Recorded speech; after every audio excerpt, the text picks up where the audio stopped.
Welcome to our channel. Terlepas dari perseteruannya kini, Tiongkok dan Taiwan adalah satu di masa lalu. Tepatnya sejak abad ke-7, Taiwan diketahui menjadi bagian dari Tiongkok. Hingga sesuatu terjadi dan ketegangan demi ketegangan terus berlanjut, membuat sejumlah pertanyaan hadir untuk saat ini. Misal, bagaimana konflik Tiongkok-Taiwan bermula? Atau seperti apa dinamika naik turun dari hubungan tetangga dekat ini? Demi menjawab itu, data fakta hadir dalam ulasan singkat yang akan menemani kalian hingga beberapa menit ke depan.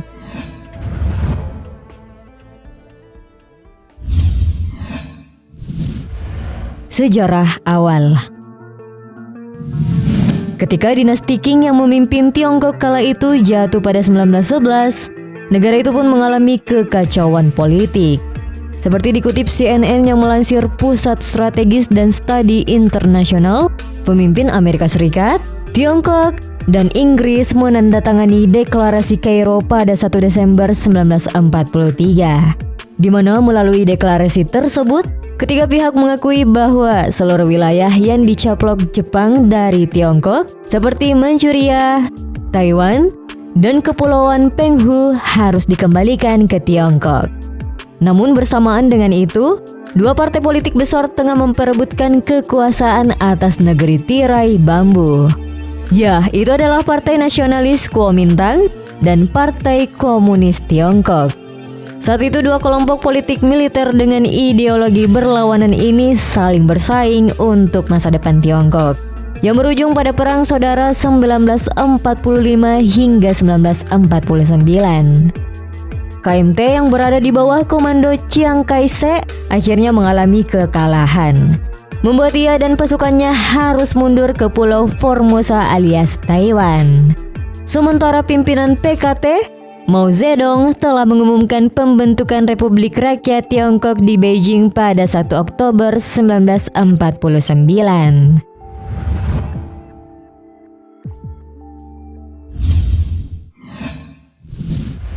Krisis Selat Taiwan pertama. Ketika Chiang Kai-shek bersama pasukannya mundur ke Taiwan, inisiatif atas negara berdaulat pun hadir. Hal tersebut ditandai dengan dideklarasikannya Taipei sebagai ibu kota Republic of China oleh KMT. Ya, saat itu ada dua China di kawasan Asia Timur. Hanya saja, keinginan membentuk Taiwan sebagai negara baru yang berdaulat tanpa adanya pengaruh dari komunis selalu menemui rintangan. Hal inilah yang kemudian menyebabkan terjadinya krisis Selat Taiwan dan melahirkan puncak pertikaian antara keduanya.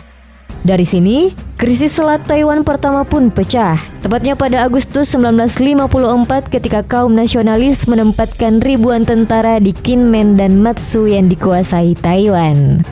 Komunis Tiongkok lalu menanggapinya dengan pengeboman artileri pulau-pulau dan berhasil merebut Kepulauan Yijiangshan sekitar 400 km utara Taipei. Selain itu, Tiongkok juga mendesak Taiwan untuk melepaskan Kepulauan Taichen untuk selanjutnya daerah tersebut berhasil diduduki.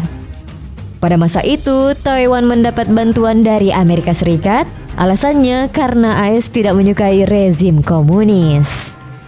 Krisis itu akhirnya dapat diredakan setelah hampir membawa Tiongkok dan Amerika Serikat ke ambang konflik langsung. Setelahnya, Amerika Serikat membuat perjanjian dengan Taiwan yang disebut dengan Perjanjian Mutual Defense Treaty atau MDT. Berdasarkan isi, Amerika Serikat akan menolong Taiwan dalam menangani permasalahan intimidasi yang dilakukan Tiongkok. Selain itu, Amerika Serikat juga akan menjatuhkan hambatan terhadap kebebasan sipil dan berpolitik, memenjarakan dan menghukum lawannya, serta memberikan pengawasan yang ketat terhadap wilayah Taiwan.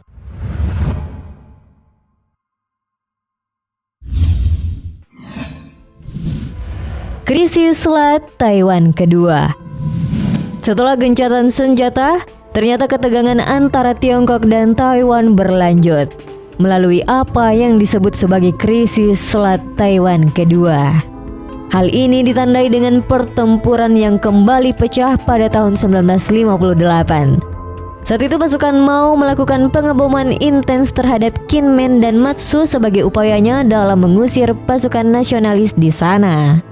Nah, karena terikat perjanjian, Presiden AS Dwight D. Eisenhower memerintahkan militernya untuk mengawal dan memasok sekutu Taiwan mereka. Lebih dari itu, tentu saja ada kekhawatiran terhadap hilangnya pulau-pulau tersebut yang dapat menyebabkan runtuhnya nasionalis dan akhirnya Beijing mengambil alih Taiwan. Pada satu titik, Amerika Serikat bahkan sempat mempertimbangkan untuk menggunakan senjata nuklir terhadap Tiongkok. Namun karena tidak dapat menguasai pulau-pulau lepas pantai atau membombardir kaum nasionalis, Beijing mengumumkan gencatan senjata. Pasukan Mao masih sesekali menembaki Kinmen hingga 1979 meski berakhir dengan kebuntuan.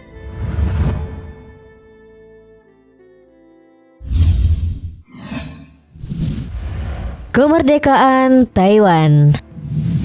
Seperti yang diharapkan, berakhirnya krisis juga menjadi awal bagi kondisi Taiwan yang lebih kondusif. Maka sejak itu, Chiang Kai-shek sebagai pemimpin mulai fokus terhadap upaya pembangunan bangsa. Begitupun kerjasama dengan negara-negara lain untuk kemajuan dari negara baru yang sedang dibentuk.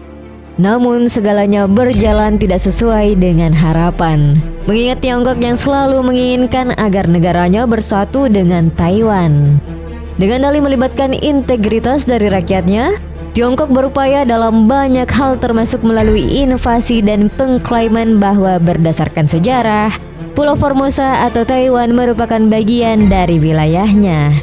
Mau tak mau, Chiang Kai-shek menghadapi dua tantangan dalam menjalankan pemerintahannya. Pertama, penduduk asli yang ingin memerdekakan Taiwan dengan menolak kebijakan Tiongkok. Kemudian di sisi lain, juga muncul ancaman akan invasi yang dilakukan oleh RCC. Sehingga situasi ini membuat Chiang Kai-shek harus mewadahi para generasi mudanya dan juga penduduk asli Taiwan untuk melakukan perubahan dan menaklukkan Tiongkok. Namun pada akhir tahun 1960-an, Taiwan mendapat kemerosotan dukungan dari Amerika Serikat karena negara tersebut terlibat dalam Perang Dingin. Pada tahun 1971, PBB berusaha untuk memulihkan hak-hak Tiongkok dan pemerintahan nasionalis Taiwan untuk meredakan ketegangan antar keduanya. Sejak saat itulah, Taiwan menjadi negara bebas dan memiliki pemerintahan sendiri yang terpisah dengan Tiongkok.